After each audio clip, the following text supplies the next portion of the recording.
Pessoal, vamos a um vídeo agora para encerrar essa parte teórica da disciplina, tá? Depois vou fazer ainda alguns exercícios com vocês. Mas essa parte final aqui trata de operadores, tá? Tanto operadores aritméticos quanto operadores lógicos, tá?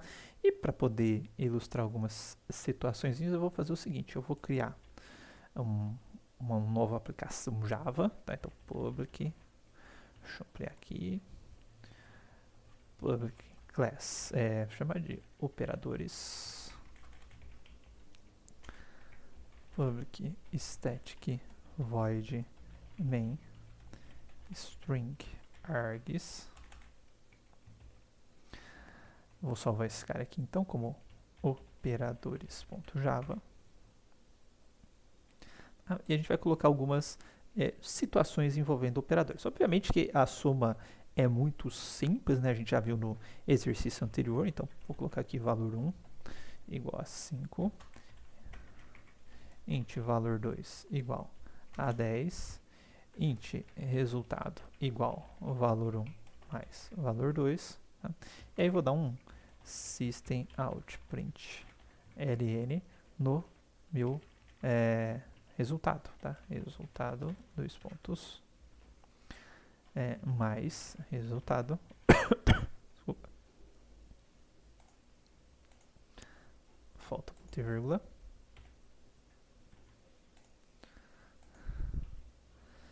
Java C, operadores, Java operadores. Então temos aqui o resultado 15, então somamos dois valores com o operador mais, daí sem novidade alguma, tá? Que outros operadores matemáticos eu tenho, ou aritméticos eu tenho a subtração, que é o menos, tá? Igual do C, multiplicação vezes igual do C, divisão é a barrinha, tá? Barra normal, né? Não é barra invertida, eu acho que é barra normal, eu sempre confundo barra normal com barra invertida, mas acho que essa é barra normal, e o resto da divisão, tá? É o percentual, o mod, tá? Então, só para a gente fazer algumas situações, tá? Se eu pegar aqui, por exemplo, 17, tá? E 10, valor 2, então 17 mod 10, o mod vai dar o resto da divisão, né? Então, vamos lá, Java C, Java, deu 7, que é o resto da divisão, né? 17 dividido por 10, a parte inteira é 1, sobra um 7, então ele resultou no 7, tá? Outra observação que eu faço, tá? Quando você está fazendo operadores entre o mesmo tipo, tá? O resultado vai ser do mesmo tipo. Portanto, se eu estou fazendo operações entre inteiros, o resultado é um inteiro, tá? Isso implica que, se eu fizer uma divisão dessa, tá? 17 dividido por 10, tá? 17, o valor 1, no caso, né, que está armazenando 17 é do tipo inteiro, o valor 2 é do tipo inteiro, portanto, o resultado da operação entre inteiros também vai ser um inteiro, tá? Então, vou colocar aqui Java C, operadores, o resultado é 1. Tudo bem? Que daria 1,7 o resultado, só ficou a parte inteira, porque o resultado também é um inteiro, tá? Só que perceba que aqui também o meu resultado é inteiro, tá? Então, obviamente, vai ficar inteiro. Mesmo que eu passe isso para double, tá? A única diferença vai ser a seguinte, ó. Deixa eu colocar aqui Java C, Java operadores, ficou 1.0. Por que ele fez? Primeiro, tá? Ele fez a divisão, né, com os operadores. Então, eu tenho um inteiro e aqui eu tenho outro inteiro. Então, ele vai gerar um valor resultante desta expressão que vai ser um inteiro. Certo? Uma operação entre inteiro gera inteiro. E aí ele pegou esse inteiro e jogou para uma variável double, que consegue suportar aí, no caso, os casas decimais, tá? Então, o resultado final aqui foi um número com casa decimal, mas como chegou o 1 para ele, né? Ele armazenou somente 1. Ok? Um inteiro, né? O valor inteiro, ele armazenou o valor inteiro. Obviamente está saindo o ponto, a parte decimal aqui, porém, essa parte decimal veio, é implícita do tipo, tá? Que suporta a casa decimal, mas o que chegou para ele armazenar era o valor 1, tá? Então, tomem cuidado com isso, tá? E se por acaso, né, você chegar e, por exemplo, o valor 1, eu vou transformar esse cara aqui para double. Tá? Será que o meu resultado agora vai ser diferente? Agora eu tenho uma operação de um double para um inteiro, tá? Eu vou colocar aqui Java operadores. Agora deu certo. Qual que foi a diferença em relação ao passo anterior? Aqui eu fiz uma operação entre um double e um inteiro, tá? Então, double e um int, tá? Qual dos dois tem maior expressividade? Consegue armazenar um maior range de valores? É o double. Então, ele converte, tá? O int, que é de menor expressividade, para double, que tem maior expressividade, e aí faz uma operação aritmética com double, tá? Até por questões aí de armazenamento desses valores que diferem em memória, fica ruim para ele fazer operação matemática, tá? Então, ele faz uma conversão de tipos implícita, tá?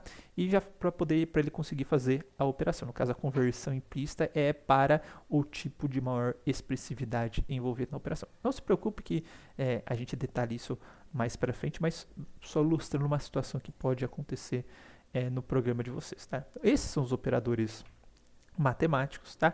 Obviamente que qualquer tipo de programa a gente escreve essas fórmulas em fórmula de linha, tá? Eu não consigo colocar, por exemplo, A barra B no meu código, né? Que esse é o A barra B, tá?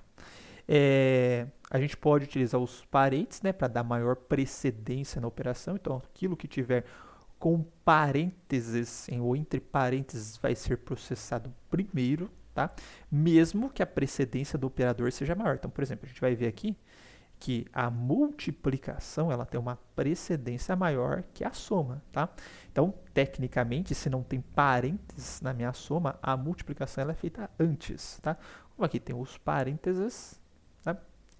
Esta soma vai ser feita antes da multiplicação, porque parênteses tem operador ou precedência maior que qualquer outro operador. Tudo bem? Então, só para a gente ilustrar rapidamente, sei que vocês já sabem isso, mas não custa relembrar. Então, aqui eu tenho um int, tá? Vou colocar valores bem simples, 1, 2, e eu vou colocar aqui 3. Tá? E o resultado eu vou colocar 1 mais valor 2 vezes valor 3. Tá? Opa, deixa eu colocar aqui valor 3. E aí, vamos ver qual que é o resultado disso. Tá? Resultado deu 7. Eu estou armazenando aqui com... não tem problema, tá? Eu estou armazenando em double, ficou 7.0. O que aconteceu aqui? Para dar 7, né, a única explicação possível é que ele fez a multiplicação, né, do valor 2 com o valor 3, que dá 6, e somou isso com o valor 1. Porque se ele primeiro faz a soma, né, 1 com 2 dá 3, 3 vezes 3 dá 9. Tá? Então aqui ele pegou a precedência da multiplicação, que é maior que a precedência da soma. Tá? Inclusive, temos uma tabelinha aqui no slide com as precedências, tá? E fez primeiro para depois fazer a soma, tá? Se eu quiser forçar a soma, portanto, a gente vai colocar ela entre parênteses, né? Deixa eu ver se eu salvei dessa vez, que da outra vez eu tinha esquecido. E temos agora o resultado 9, que é justamente, né, 1 mais 2, isso daqui foi feito primeiro, deu 3, 3 vezes 3 deu 9. Então temos aí também, assim como no C, a questão da precedência dos operadores e o uso dos parênteses para forçar uma precedência maior. E por último, o que tem menor precedência é a atribuição, né? Porque se ele tivesse maior precedência que esses operadores, primeiro você fazer a atribuição do valor para depois fazer a operação, não faz sentido. Então a atribuição sempre vai ter a menor precedência. Tá?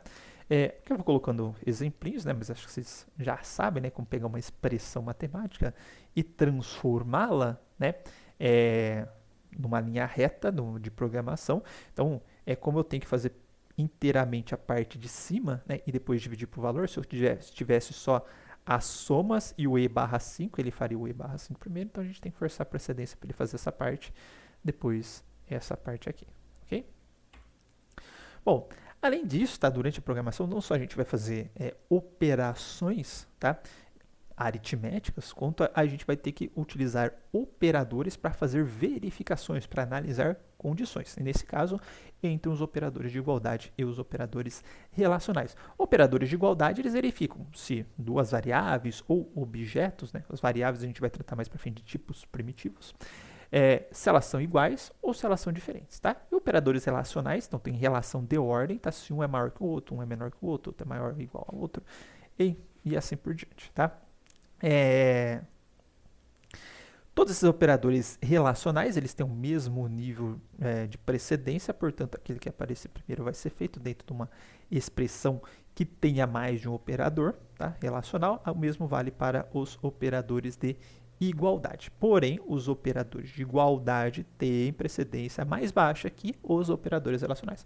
Portanto, se eu tenho um operador relacional numa expressão, primeiro será resolvido e depois será resolvido o de igualdade. Então, atentem para esse fato. Tá? E aqui eu fiz alguns exemplinhos, tá? Utilizando operadores relacionais. Aqui eu já estou colocando o if meio que para forçar vocês a já se acostumaram com os do if, mas não tem nada demais. Mas a gente vai ter uma aula só sobre controle de fluxo mais para frente também. Mas só para a gente ilustrar, né, rapidamente, ó, ao invés de ter essa expressão aqui, eu vou fazer o seguinte, ó, resultado, e eu vou colocar aqui, ó, valor 1, vou colocar entre parênteses aqui, valor 1 é igual ao valor 2, tá? Vou avaliar essa expressão, vou compilar, tá? Deu false, tá? E aí a gente entra numa questão também, tá? Aqui no Java a gente tem o tipo booleano, tá? O boolean, tá? Que vai retornar, armazenar true e false, tá? Se eu retornar aqui é menor ou igual ao valor 2, operadores de igualdade, de relação, Java C, Java operadores, agora deu true. Tudo bem? Então a gente pode utilizar esses operadores para analisar a relação de ordem, comparar se são iguais ou diferentes. Também nenhuma novidade até aqui, ok? Aqui eu fiz um exemplo, uma execução desse código que eu coloquei aqui anteriormente, tá? E com isso a gente encerra esta parte teórica da aula, teórica barra prática, né? Que a gente já vai aplicando os códigos. Deixei materiais complementares aqui para vocês, tá? Imagem do dia, deixei 2 imagens, tá? Coloquei quais empresas usam quais linguagens de programação, também ainda para motivar o uso do Java. E eu volto no próximo vídeo resolvendo alguns exercícios da lista com vocês, tá? Então, até o próximo vídeo.